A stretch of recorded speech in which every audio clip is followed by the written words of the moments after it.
Hello and welcome to Power to Speak and speaking about speaking. And today my guest is Daya Ottley, all the way from Trinidad and Tobago. Thank you for being here across the airwaves, Daya. It's a pleasure to be here, Jackie. And Daya, you are a voice communication coach and a professional voiceover actor. So, I mean, as I'm sure our listeners can tell, you probably have had a lot of experience with this. Your voice is very deep and very rich. Why, thank you. Yes, beautiful voice. How did you start as a voice in the voice acting realm? Trying to keep it as short as I can. This is a story I tell all the time. So I come from a family with that has deep voices, just naturally. But it's still a skill that you have to acquire. And I had a friend once who had a recording studio. In those days, I don't know if you're familiar with studios had 8-track machines to record, like on tape. And I was doing something by the studio, and he told me, "No, you should consider getting into recording commercials." He gave me a script because he was an on-air announcer at the time, and I read it, and he's like, "You have something there." And well, I could say the rest is history. I did pursue it. I was working at a radio station at the time doing sales. And as a young entrepreneur, what I decided to do is offer my clients voice ads. So I'll produce it for them. I went out and searched for a recording studio. I paid for my own time and just included that in the price and charged my clients. Why not produce a commercial for them and sell them airtime? So I did that for a good while, and I just continued to pursue it. I went to Los Angeles and met some awesome voice coaches and voiceover actors and maintained relationship, got some training from them. And I've been doing this for now 20 years or so. So that's essentially the story. Yeah, and I know that you've done some news reading, some radio news reading. Is that something you're still doing at the moment? Sorry? Are you still doing that at the moment? No. I've since retired from radio, but I spent 15 years at a radio station. I hosted my own radio show. And during the time, I also read the news. I got training from a gentleman who was a British broadcaster that lived in Trinidad. And he was at one of the radio stations, and he trained us. He was very, very experienced, and he trained me. And so I read the news for a good while. And I also hosted my own radio program, and I got training all along the way. So throughout the years, I have experience in voice acting, in hosting radio programs, as well as reading news. Yeah. And do you stay quite local to where you are? Are you exclusively Trinidad and Tobago, or do you kind of broadcast all over? Oh no, I have been definitely, well, in terms of broadcasting, then the radio station was global, so it did. And I'm also involved in a global radio station. So I produce I'm part of a team for a nonprofit organization. I'm part of an international team that produces programs for kids, and that's broadcasted online. So there is that experience as well. So of course, with that skill, you have to know how to use your voice to communicate so that everyone can understand, no matter what not what language, but where they're from. Once they speak English, of course, because I'm not multilingual. So do you mean then, like, when you're talking for children, or when you're talking to different audiences? Different audiences, just in terms of, because you have to, even though they speak English, you still have to slow down your speech and enunciate and express yourself clearly. So all of that experience, helped me to do what I do today more effectively. Yeah, and we'll come on to that very shortly. I'm just going to say, for anybody out there listening now live, or whether you're listening on the replay, please get involved. I'd love to hear your comments. If you've got any questions, then please put them in the comments, and we'll answer them as we go along if we can. That would be great fun. So let's come back to the coaching, because now we do similar things. We are both talking to clients about how to communicate confidently and how to use their voice for their business and to actually speak to an audience. That's How did you get into it? I came from an acting background, right. and so I kind of use that acting training when I'm working with people and when I'm coaching people to step in front of an audience. It's kind of always what I've done as an acting teacher, is to kind of just get people ready to step on a stage and kind of prepare them for that. So how do you work? It's almost the exact thing. It's just that for me it was audio. For you, I guess it's actual stage, but it's the same thing, because I always said, why not everyone be a voice actor?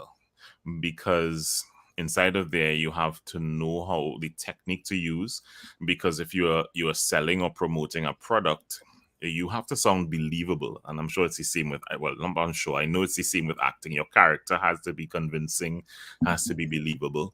And so it's the same knowledge that I always bring to my clients and coaching them, that they have to be aware of the message you want to send, which is why I use the term voice communication, not public speaking. That's just my preference. I'm not fighting anybody else, but I like to use the word voice communication, because I think as people, we all have messages to communicate. And just like there's written communication and there's non-verbal communication, I know that there is vocal and verbal communication. And so there's this message that we have to learn, because we can say the same thing and have a different meaning depending on how we say it. So it's great to make people aware of how they sound. A lot of times people are not aware of how they sound. So confidence is one thing, but also just knowing how to craft your message and how to shape your voice, how to lower your tone, how to raise it, how to get out of the slump of sounding depressing and boring. All of those things I try to enthuse inside of my my clients. Yeah. Which is, absolutely. It is all about the pitch and the tone, and not what you say, but how you say it. Absolutely. Yeah. So when you start with a client, where do you start? Do you start with the physicality and the techniques of how to use your voice, or is it a mindset, or is it the confidence? Is it the nerves? Where does it start? I started where they need help the most. So everyone's different, and some people generally would have a great ability to express themselves. They don't fumble. They can be eloquent, but they're nervous. So there's that aspect. There's some people who are quite confident, but they don't deliver well or execute well when they're presenting. There's some people who have everything together, but then they can't read publicly properly. So I help them with reading, transitioning, especially if you're making presentations. I've had so many people coaching them. I said, but there's no problem. And then pull up something to read and it all falls flat. And I'll be like, oh my gosh, but you can't be a presenter and not just know how to read and sound natural. And so, of course, that's a specialty as well for me as a voice actor, learning how to look at a script and just sound as natural as possible and helping them with that. So somebody said that's me. So, Yes. so it's really it all depends, Jackie, like where people are at. I tend to do sort of an assessment with them and find out where they really need help. And so I take it down a path. Some people, it's just a matter of not being able to formulate their thoughts before they speak. And so often I tell people, words must never come out of your mouth until you're clear of what you want to say. Because oftentimes we start to speak and then we think after. But we should actually think first and then articulate. So don't be afraid of the silence and the pause if you're gathering your thoughts, and that can make that part of your style. So that's essentially what I try to do. Yes, we have our LinkedIn user that says, that's me. Yes. I think that's a little bit of all of us there, is that kind of thing. As soon as it's either you turn on the camera and people go like a deer in the headlights, right. or you give them a piece of paper, and from sounding quite natural and quite passionate about what it is that they're speaking about, suddenly it all kind of goes dead. Yes. So because obviously as a newsreader, and I had a lady on Susan Murphy a few weeks back who comes from a broadcasting background, and she now specifically works with anchors and people that are reporters by trade, and that's something that she has to work with them on, is the fact that they are reading. The fact that the news itself sometimes it needs to be read in a certain way, you have to get the right tone. So when you were being trained, what was the best piece of advice that you were given?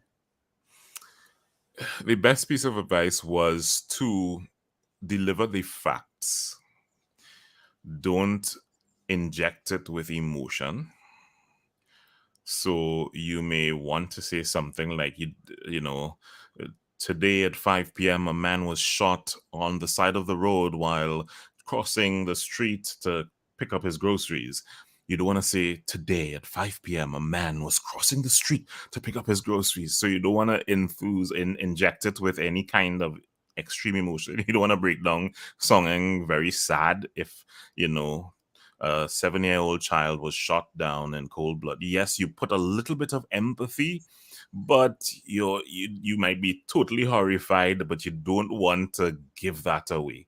And so you have to have this nice balance of delivering the tone. So that's what it was. Never invest yourself. Like, you can have opinions about a story, and I always say that your voice exposes your emotions. We know that with acting. Yes.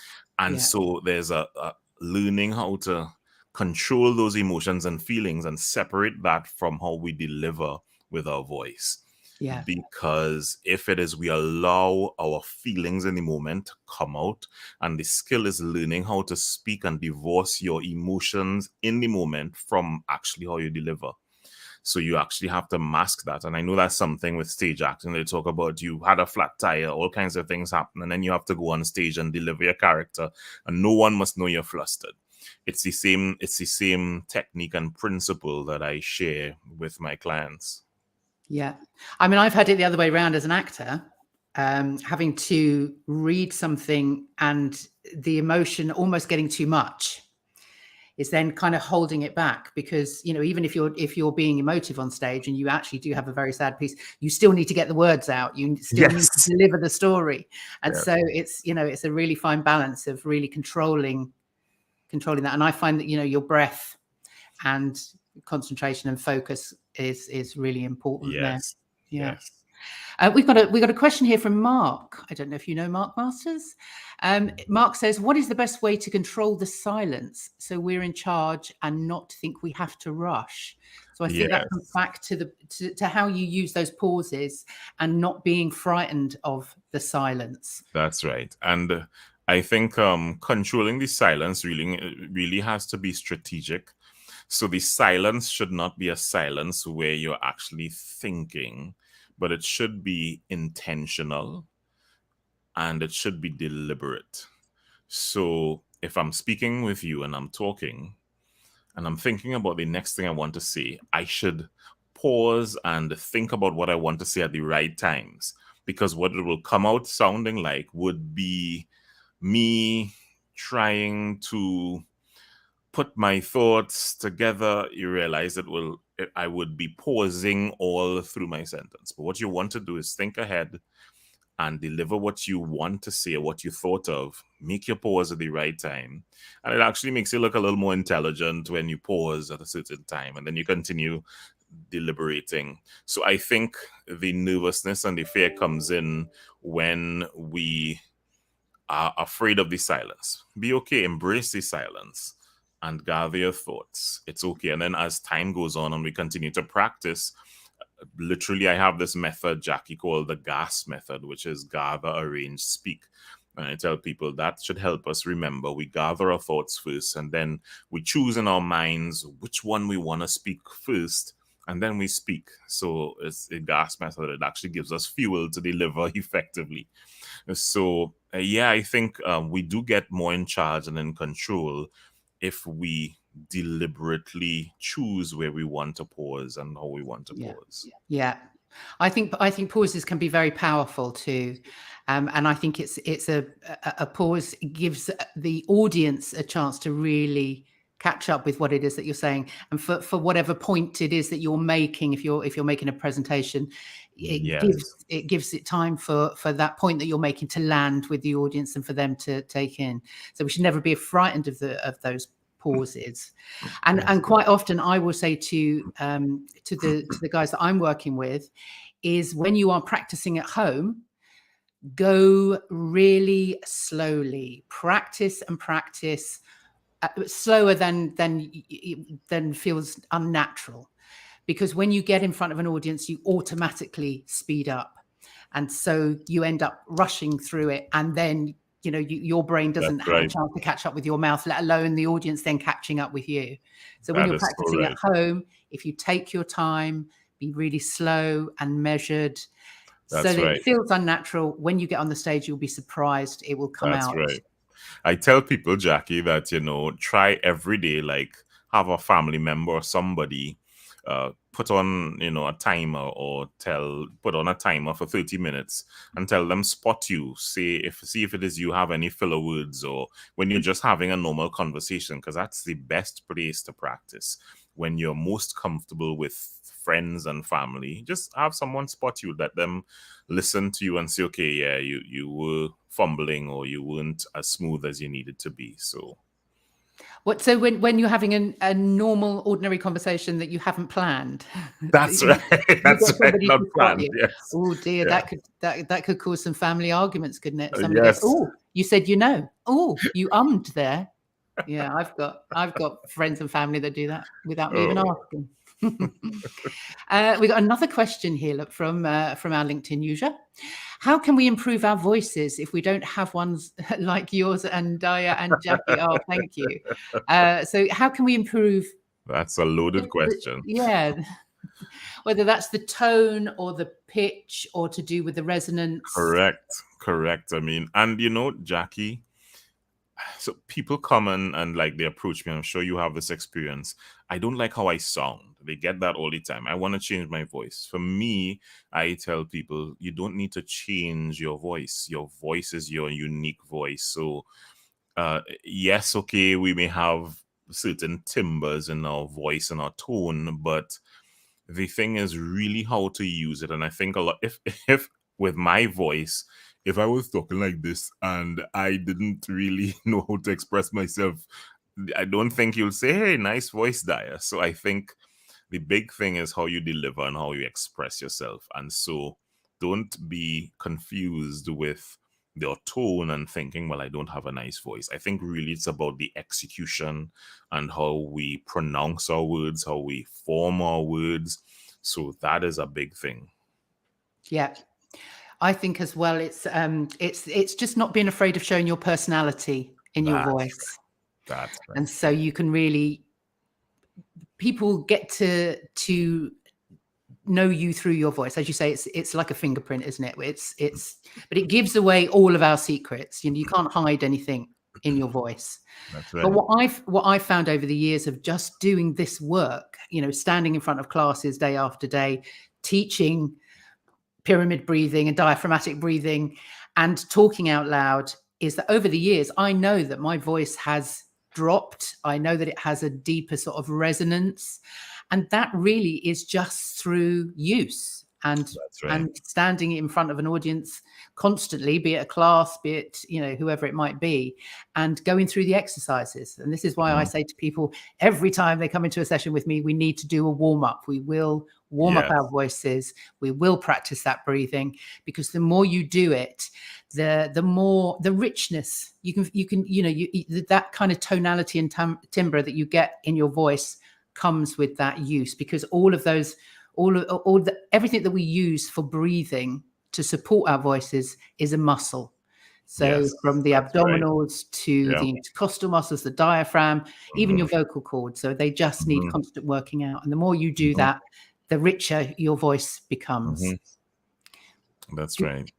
Yeah, I'm hoping you agree with that, Daya. Yes. No. I was going to say even down to posture, because like we know, everything starts with the lungs. And so if we are hunched over or bent and we don't have a good posture, then the airflow starting from the lungs, and as you said, it goes through your windpipe, it goes through your voice box, and then comes through our articulators. It's a whole function. So it's like when people are stressed, right, and they feel it in their body, they don't sound right. They sound tired because your body is stressed. So you're very right that it's everything working together in unison that makes a good delivery, which is why, Jackie, I tell people, if you think there's a challenge with your voice, it doesn't start with your voice. It starts with how you see yourself and your perception of yourself, and like you talked about mindset. I do touch on that when people kind of speak down lowly.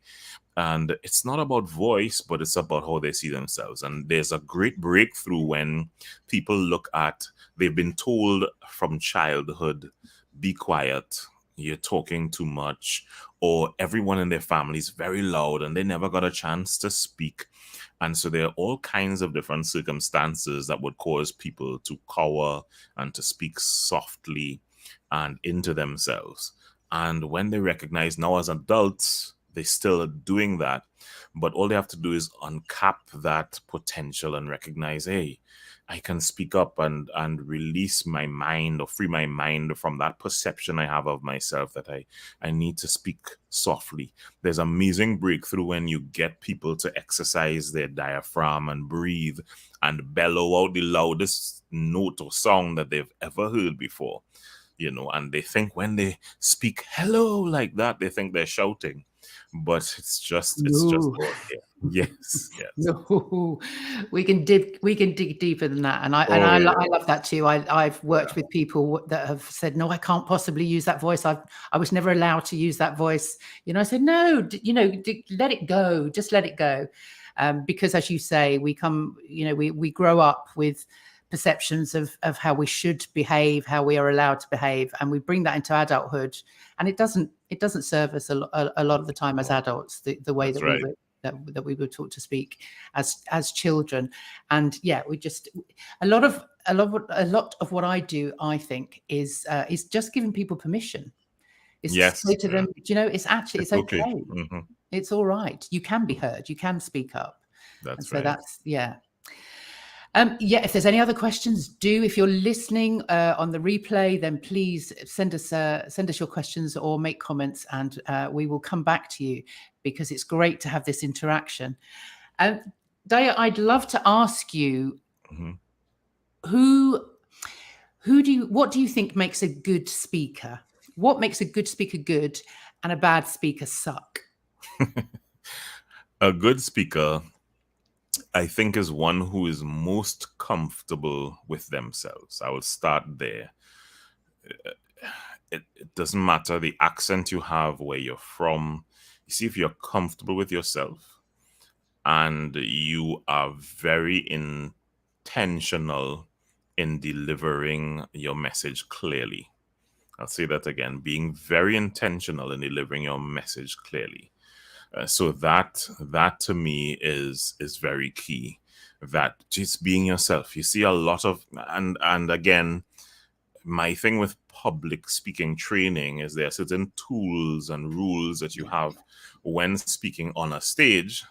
But for me, it's broader than just on a stage. It's having that one-on-one conversation in your office with the staff member that you want to reprimand, and you call them in, and there's some people who don't know. I've had people, they don't know how to lower their voice. They're just loud, and people down the corridor would hear them talking, just having a conversation, because they're bigger than life, and so they don't know how to lower their tone and just talk. But so I think you see that very intentional speaking, being aware of volume and tone, as well as being comfortable. So if you have notes and the notes fall down on the stage, you don't freeze and all of a sudden you don't know what to do. It's like, oh, I think my notes fell, so I just have to pull this one from memory. And, you just go with the flow. So I believe that would make a good speaker. And I mean, well, the opposite is a terrible speaker suck would be just being afraid of failure.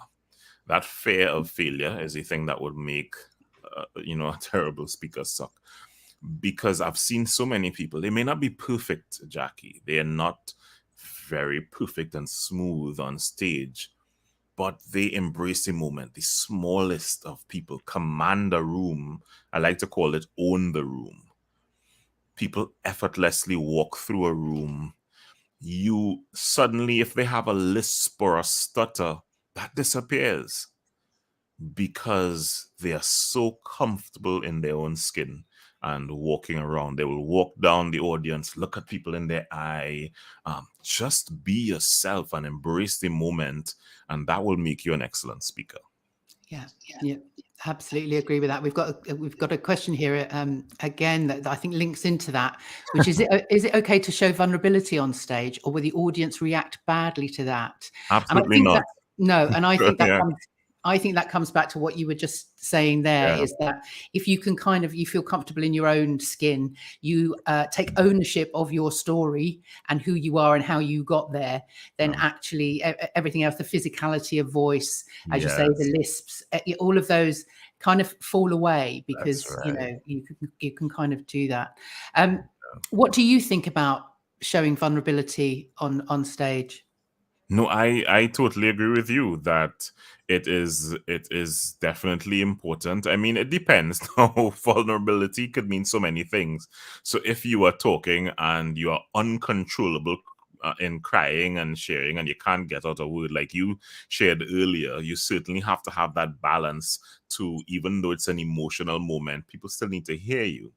So you don't want to be sharing. Sometimes people are sharing and they're giving a life story and they get emotional, but certainly a vulnerability could be shown, but don't let it get out of control, so you can show it but control it. Yeah, I always say that it's not about putting all of your stuff out there and really going for the sympathy vote. It's not about sort of saying, oh, look at me, poor me, haven't I been through an awful ordeal? And it's really about using your own experiences to illustrate a point. And remembering that actually, whenever you're stood in front of an audience, whatever message you are delivering, it's about them. It's not about you. So if you are delivering a message, it needs to be relatable for the audience. And those are the stories that you need to find in your own experience. That's the vulnerability that your audience will appreciate, because they can relate to it. Absolutely. And as you said, Jackie, about your audience and being relatable, another thing, of course, is doing a little bit of research before, depending on who you're going to present to. That's important. Don't ever go in cold and unprepared. The worst thing to do is to go in unprepared. Like if you have a presentation and a location to make, you have no clue what the stage is like, especially if this is not something you're accustomed to. Definitely try and do a site visit, get a feel for where you're speaking, get an understanding on estimation of the size of your crowd, your room, so that you can envision it when you move away and you're preparing. That to me works so effectively. Yeah, absolutely. And my guest a few weeks ago, Tom Morris, who's a philosopher but an amazing keynote speaker, and he said just that. He goes into a space the day before, if he can, and he will walk around and he says to himself, "This is going to be my home for an hour." That's right. And he kind of envisages the fact that he's inviting the audience into his home, and that's how he treats them, which I think is amazing. That's right. I actually, a couple times when I had an event to do, I would actually think about, I'll walk down this when I'm saying this point. I'll go to this side of the stage and look at the audience when I'm saying that. I'm going to get them to repeat these lines. So some things are planned and then some things just become spontaneous. Yeah. Brilliant. Well, I think we'll wrap up with this one last question, which says, you also talk about humility, Jackie, which I do. How does that work on stage? Well, humility, I think, again, is really about that sort of vulnerability. But I think what it comes down to is I've worked with clients that have said, "Oh, I don't like standing on stage because people will think I'm being arrogant, or if I'm showing my knowledge and sharing my knowledge, that people will look at me as if I'm being cocky or I'm being, arrogant." And for me, that's not arrogance, it's confidence. And the reason it's confidence is because it's delivered with humility. So it's delivered with the audience in mind, not with an ego. So you're not standing up there saying, look at me, this is me, aren't I fantastic? Yes. You, again, are thinking about the audience. You're looking at the audience. Who are they? What is the benefit of them listening to you? Why should they care? And I think if you deliver with humility, then, you know, that message will always land with your audience. What do you think, Daya? Absolutely. I agree with you as well, Jackie, that again, it's just about being able to be transparent. And I think if you're transparent, it comes with a sense of humility, because pride is putting on something that you're not, or putting forward something that you're not. So absolutely, you know, being in a place of humility will allow you to deliver well. Brilliant. Oh, that's great. I can't believe we've done half an hour already. That's wow. That's our time up. That was so interesting. Really Thank cool. you so much. Thank you so much. Thank you, everybody listening. Your questions have been amazing. As I say, if you're listening on replay, then please leave your comments, and do come forward with any questions later on, because we'd love to get back to you with some answers for you. If you liked this, then make sure you let us know. And if there's anything that you'd like to hear about in the future, or any other advice we can deliver on this platform, then again, please let me know. But otherwise, enjoy the rest of your Tuesday, and I will see you again next week. And thank you very much, Daya. Thank you. Not a problem, Jackie. And I'll speak to you soon. Yes.